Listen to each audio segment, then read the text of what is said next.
Ikigai, the Japanese secret to a long and happy life.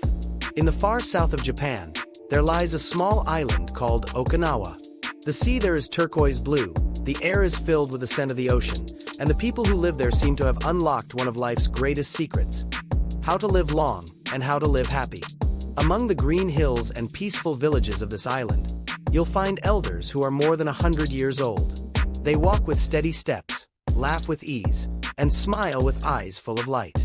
When asked what keeps them alive and joyful for so long, their answer is always the same. They have a reason to wake up each morning. They have what the Japanese call ikigai. Ikigai is a word that cannot be perfectly translated into English. It means something like a reason for being, the joy of living, or the thing that makes you want to get up in the morning. It represents that deep sense of purpose that makes life worth living. The feeling that your existence matters, that your days have meaning. The authors of this book, Héctor García and Francesc Miralles, traveled to Okinawa to uncover the truth behind this word. And what they found was a simple but powerful philosophy that connects health, happiness, and purpose in a way the modern world often forgets. The people of Okinawa, especially in a small village called Ajimai, live by this philosophy every day. Ajimai is known as the Village of Longevity, a place where the number of centenarians, people over 100 years old, is among the highest in the world. When the authors visited the village, they expected to find some miracle food or secret medicine. But what they found instead was a way of living that combined joy, purpose, community, and simplicity. Every person they met seemed to live with peace in their hearts and a quiet determination to keep moving forward, no matter their age. In Ajimai, there is no such thing as retirement in the Western sense. People never stop being useful. A man who is 90 still tends his garden. A woman of 100 still weaves baskets. Another teaches the younger generation how to dance, cook, or grow plants. Each one of them has a reason to live, and that reason is their ikigai. They wake up every day with something to do, someone to see, or something to create. And that sense of purpose, more than anything else, keeps them alive. The book explains that ikigai is found at the intersection of 4 elements: what you love, what you're good at, what the world needs, and what you can be paid for or contribute freely. When all 4 meet, you discover your true purpose. But even if not all align perfectly, simply doing something you love and that gives value to others can bring a deep sense of meaning. The Okinawan people understand this instinctively.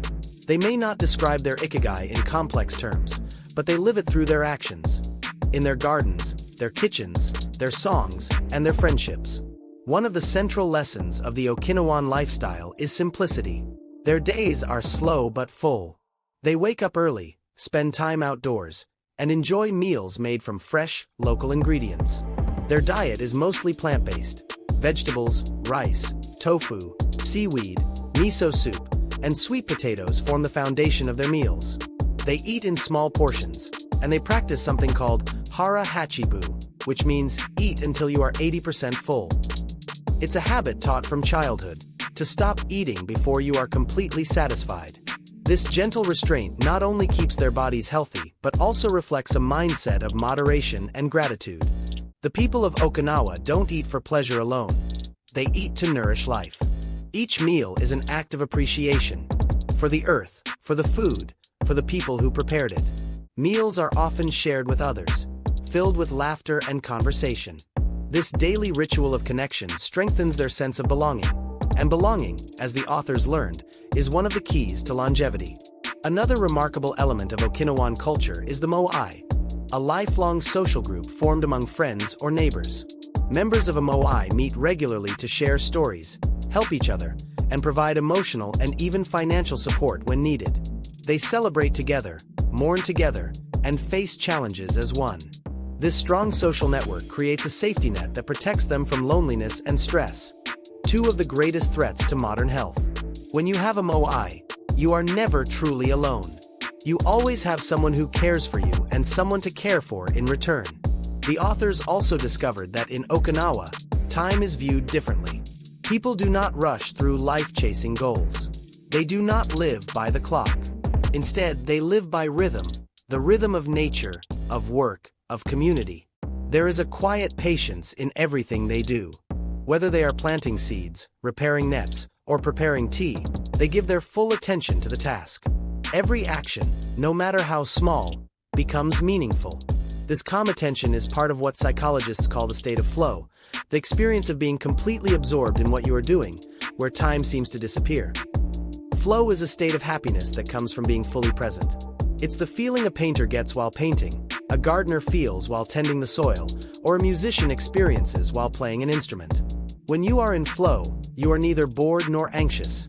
You are perfectly balanced between challenge and skill. The Okinawans experience flow naturally through their daily routines, and it's one of the reasons they live such peaceful lives. They don't seek distractions or chase excitement. They find joy in the act of living itself. The book teaches that finding your flow and your ikigai doesn't mean you need to change your entire life overnight. It means paying attention to what brings you joy, what makes you lose track of time, what gives you energy instead of draining it. These moments are clues that guide you toward your purpose. You might find it in your work, your hobbies, your family, or even in acts of kindness. What matters is that you live intentionally, that your actions align with your heart. One of the most inspiring discoveries from the book is how these Okinawan elders face aging. In many parts of the world, growing old is seen as a decline, a slow loss of energy, relevance, and strength. But in Okinawa, aging is viewed as an achievement. Elders are respected and admired for their wisdom and experience. They are not pushed aside but remain deeply involved in community life. This sense of value and dignity gives them emotional strength and prevents the isolation that often weakens older people elsewhere. The authors describe how even at 100 years old, many Okinawans remain cheerful and positive. They smile often, they laugh easily, and they express gratitude freely. Their happiness is not the result of wealth or luxury. It comes from attitude. They focus on what they can do, not on what they can't. They see beauty in small things, in sunlight, in flowers, in a shared cup of tea. They have learned to live in the present moment, which the book identifies as another pillar of Ikigai. Living in the present frees us from regret about the past and fear of the future. It allows us to enjoy life as it unfolds. The authors connect these habits with scientific research. Studies show that people who have a strong sense of purpose live longer and suffer less from chronic diseases. A clear reason for living reduces stress, strengthens the immune system, and encourages healthy habits. It gives people emotional resilience, the ability to recover from hardship and adapt to change. Purpose, it turns out, is not just a philosophical idea. It's a biological necessity. The philosophy of Ikigai also teaches that balance is the foundation of happiness. Too much work or ambition can burn you out, while too little can make you lose motivation. The key is to find harmony between doing and being, effort and rest. The Okinawan people live this balance every day. They work with focus, but they also make time to relax, to laugh, to sing, to share meals, and to enjoy the beauty of nature. Their days flow naturally between activity and rest, like breathing in and out. Throughout the book, the authors share stories of remarkable individuals they met during their journey. They met a man who had worked as a fisherman for over 80 years and still woke up before sunrise to go to sea. They met a woman who loved to dance and taught her community's children the traditional Okinawan dances well into her 90s. They met farmers, artisans, and teachers, each one living proof that purpose keeps the spirit alive. None of them saw their activities as work in the stressful sense. They simply did what they loved, and that love gave meaning to their lives. Ikigai, as the book explains, is not something you find once and keep forever. It can evolve and change as you grow. What gives you purpose at 20 might not be the same at 60. The important thing is to keep searching, to keep listening to your inner voice. When you lose your sense of direction, return to the small things that make you happy. They will guide you back. The authors also highlight the importance of community, gratitude, and optimism. These values are woven into every part of Okinawan life.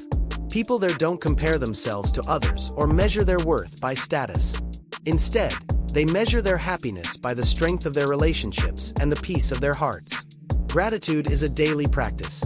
They give thanks for food, for friendship, for health, for life itself. Optimism is not naive. It's a conscious choice to see light even in dark times. The book ends with a simple but profound message. Happiness and longevity are not achieved through extraordinary effort, but through ordinary living done with love and awareness. Eat well, but not too much. Move your body gently every day. Stay curious and keep learning.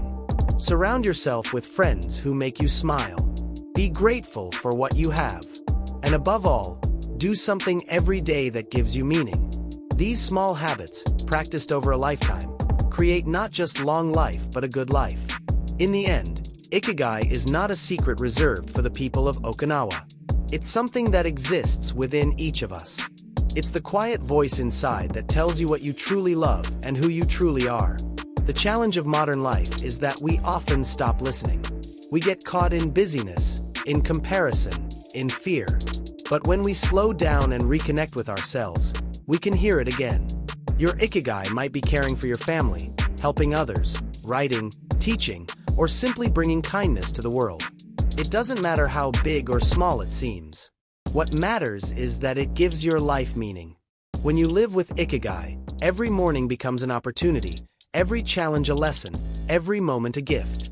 As the book beautifully suggests, the secret to a long and happy life is not found in any one thing. It's found in harmony. Harmony between mind and body, between self and community, between what we give and what we receive. It's about living slowly, loving deeply, and being grateful for the chance to exist. And so, as the soft music fades, the message of Ikigai remains clear and timeless. Find your purpose, however small it may seem. Nurture it, live it, and share it with others. Because the moment you have a reason to live, you begin to truly live. Only staying active will make you want to live 100 years. Japanese proverb.